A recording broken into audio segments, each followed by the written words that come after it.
Dan posisinya ada kejadian menarik kenapa saya April harus ke sana gitu. Dan harusnya menurut kakek itu saya tuh ke sana tanggal 16 April dulu semua. Namun saya menuju Gunung Gede tanggal 16 April ada keperluan, sehingga saya akhirnya naik ke Gunung Gede itu pas hari ulang tahun saya tanggal 24 April 2021. Nah, nanti ada kejadian yang kenapa selama ini saya disuruh ke Gunung Gede harus tanggal 16 April semua. Karena kakek itu bilang ke saya, karena nanti yang akan naik ke sana bukan hanya saya. Ada turunan-turunan lain yang memang naik juga ke sana. Singkat kata, akhirnya saya mengajak Kang Ido dan Kang Manan untuk tanggal 24 April itu menuju ke Gunung Gede dulu semua. Akhirnya kita berangkat dari Sukabumi menuju ke Gunung Gede. Entah kenapa dulu semua ini adalah pendakian kami pertama bertiga. Ini benar-benar pendaki pemula gitu. Jadi ketika kami ke sana,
Assalamualaikum warahmatullahi wabarakatuh.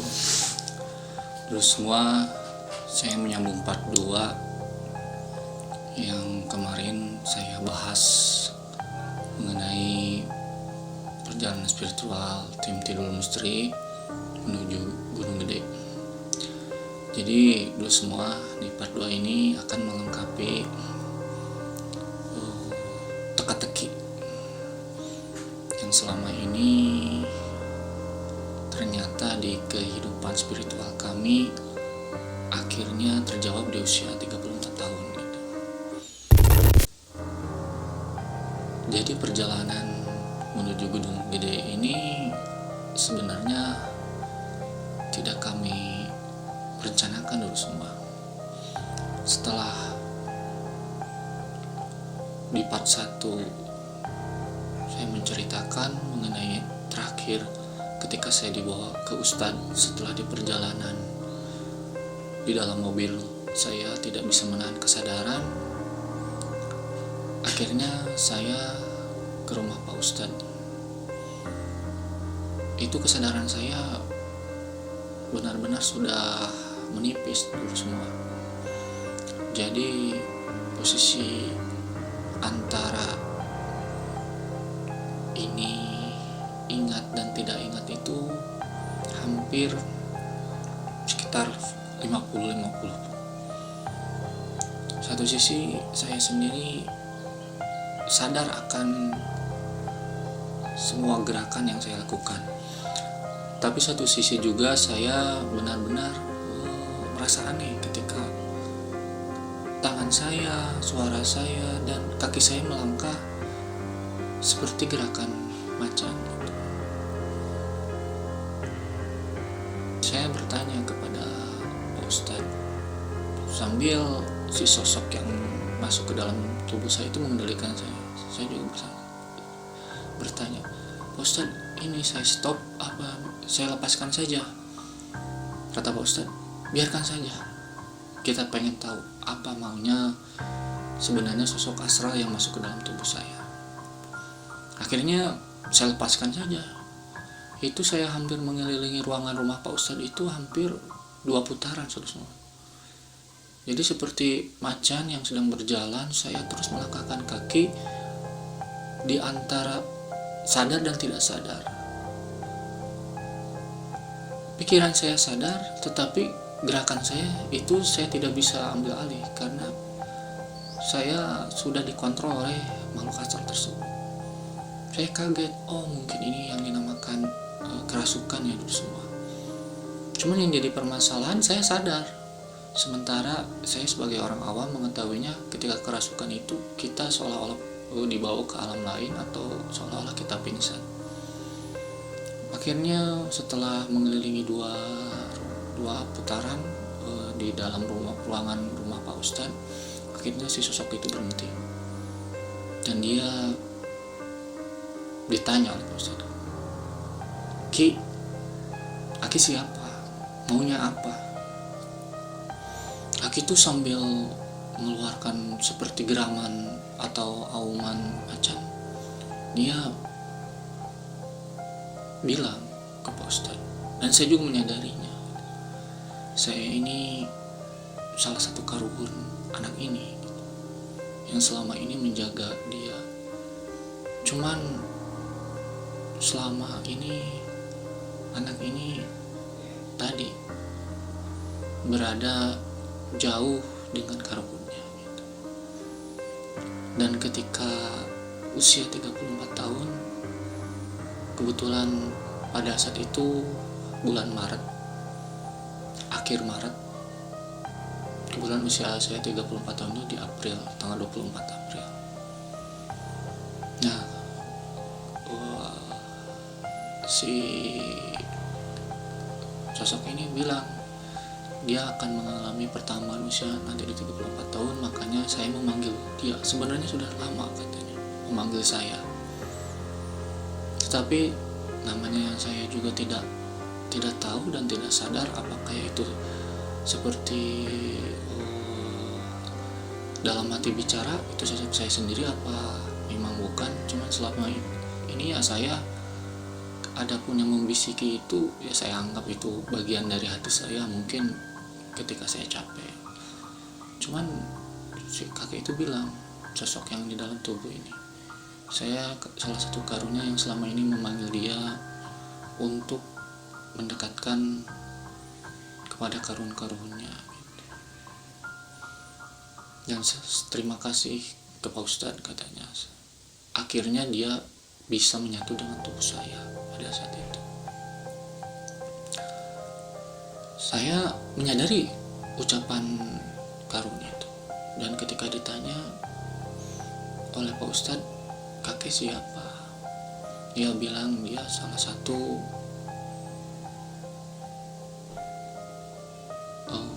kalau disebut di bawah patihnya pada masa zaman kerajaan golongan macan putih gitu.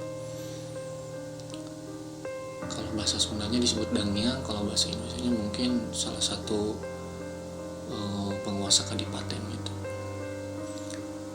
Ya, dia hanya bilang sebenarnya anak ini ke Kutamana ini diundang oleh saya karena dia mempunyai luka, makanya dia saya suruh mandi katanya. Cuman anak ini tidak mandi katanya.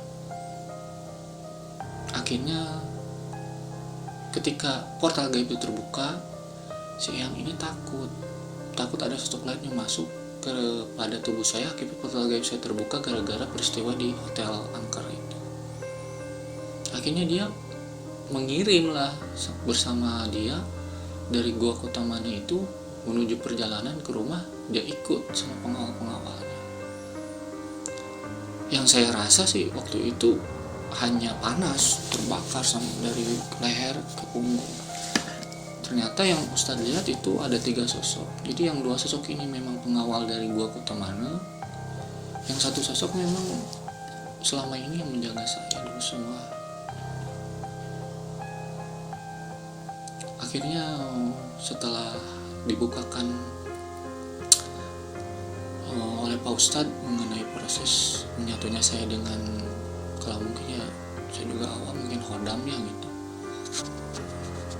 Saya merasa agak enakan badan tuh. Pak Ustadz menanya, kamu udah enakan? Alhamdulillah Pak Ustadz, karena si sosok yang tadi sudah dikeluarkan dari tubuh saya. Tapi yang saya kaget, katanya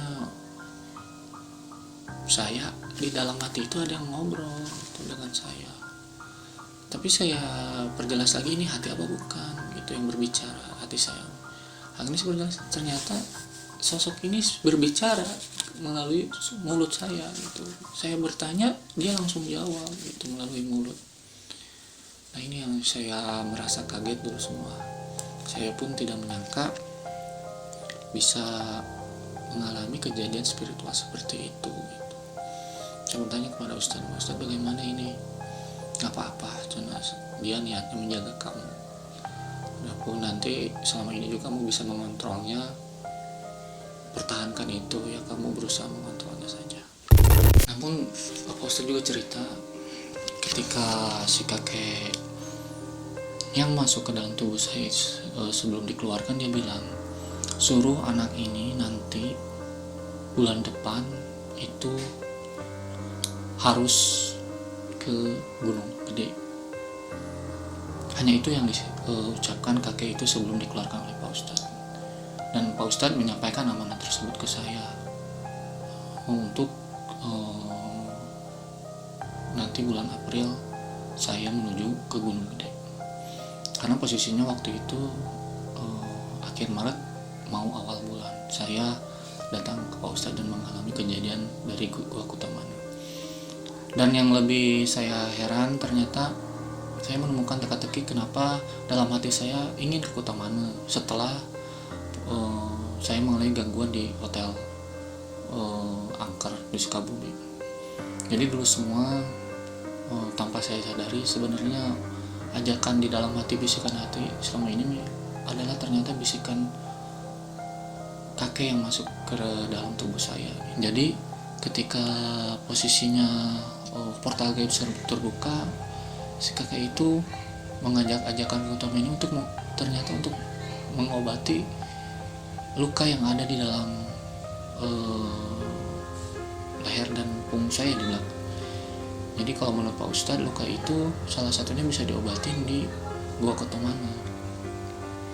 Dan sedangkan Gua Kutamana ini, bagi yang mau percaya atau tidak, adalah dulunya tempat istirahatnya yang Prabu Siliwangi ketika memang dalam perjalanan dari istana yang berada di Bogor, ketika akan melakukan perjalanan ke Garut, ke Sancang ataupun ke Panjalu ya, ke Ciamis. Jadi salah satu jalurnya di kota Sukabumi ini melewati Gua Kutamana. Kalau alam yang orang lain tahu apa tidak, kalau saya mendapatkan amanat bahwa Gua Kutamana ini salah satu tempat istirahat dari yang Prabu Siliwangi, dan di situ juga untuk kalangan bangsa jin Muslim Macan Putih adalah sebagai tempat untuk posisi istirahat dan mandi. Karena di sana dulu semua ada air yang memang pada saat itu pemandian yang airnya dia berada di gua itu untuk mengobati luka saya. Ternyata karena memang kakek itu menyuruh sebenarnya untuk saya mandi untuk mengobati luka saya itu dulu semua. Luka yang dalam pengertian luka gaib akibat ketika saya kemarin ke hotel angker diserang oleh dan diganggu oleh makhluk astral yang berada di hotel angker tersebut. Nah, saya itu merasa baru terbukanya, sekarang itu kenapa keinginan saya untuk ke Gua Kutamana ini begitu besar gitu. Padahal posisinya pada saat itu saya 2 hari menurut Ustadz tidak boleh kemana-mana karena portal gaib saya terbuka. Tapi keinginan saya kenapa ingin ke Gua Kutamana dan harusnya mandi. Ternyata ya si kakek menceritakan bahwa Gua Kutamana itu mengobati luka saya yang secara gaib diserang oleh gangguan makhluk astral di hotel, untuk diobati di Gua Kutamana, yaitu dengan melakukan mandi di air yang berada di dalam gua di Gua Kutamana. Baik lagi dulu semua ke amanat yang kakek tadi bilang ke Pak Ustadz. Saya disuruh pada akhir Maret itu. Jadi pada akhir Maret itu saya ketika memang saya di Pak Ustadz itu menyampaikan amanat sang kakek ke Pak Ustadz untuk nanti bulan April kamu harus naik ke Gunung Gede. Pak Ustadz hanya menyampaikan itu amanah dari kakek. Posisi waktu itu saya sudah mulai menyatu, makanya ketika Pak Ustadz menyampaikan itu, saya pulang ke rumah, saya langsung berbicara dengan sosok yang ada di dalam saya dulu semua. Apakah benar saya disuruh April nanti ke Gunung Gede?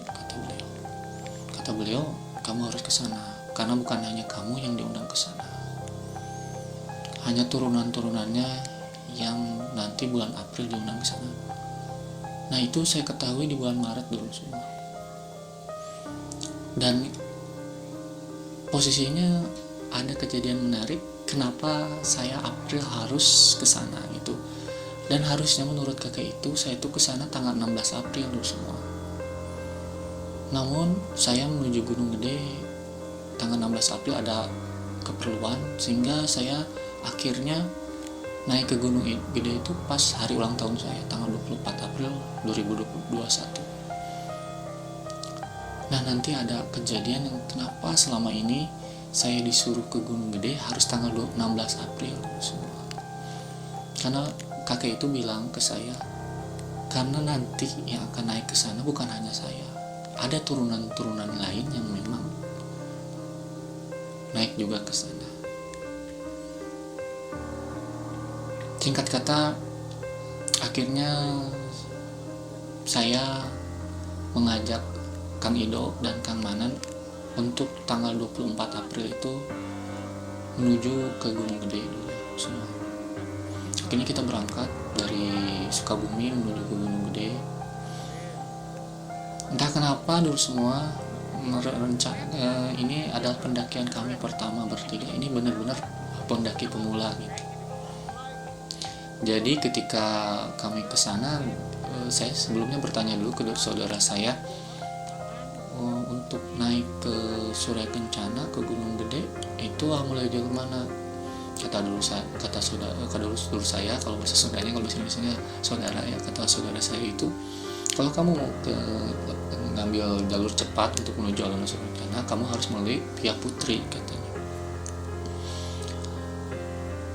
Itu sudah terpikir oleh saya kenapa nanti harus kemana, berangkat melalui mana.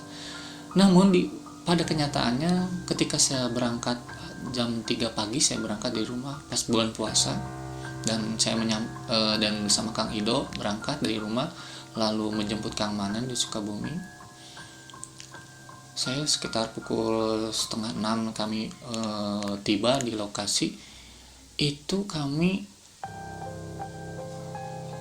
tidak tahu kenapa harus melalui Cibodas dulu semua. Tahu-tahu saya keinginan saya berubah, tadinya melalui Putri, saya tahu-tahu malah masuk melalui gerbang Cibodas. Di Cibodas ini ya 6:30 kita sampai, masuk ke tempat pemeriksaan, diperiksa lah oleh dokter dan dikasih izin melalui suratnya. Akhirnya kami bisa berangkat. Nah, perjalanan ini yang terasa mulai kami mengalami gangguan-gangguan. Kami yang terdiri dari saya, Kang Rido dan Kang Manan, masing-masing mendapat gangguan semua. Tapi gangguan yang sifatnya dia tidak berani mendekat kami, cuman hanya berusaha mengganggu namun tidak bisa.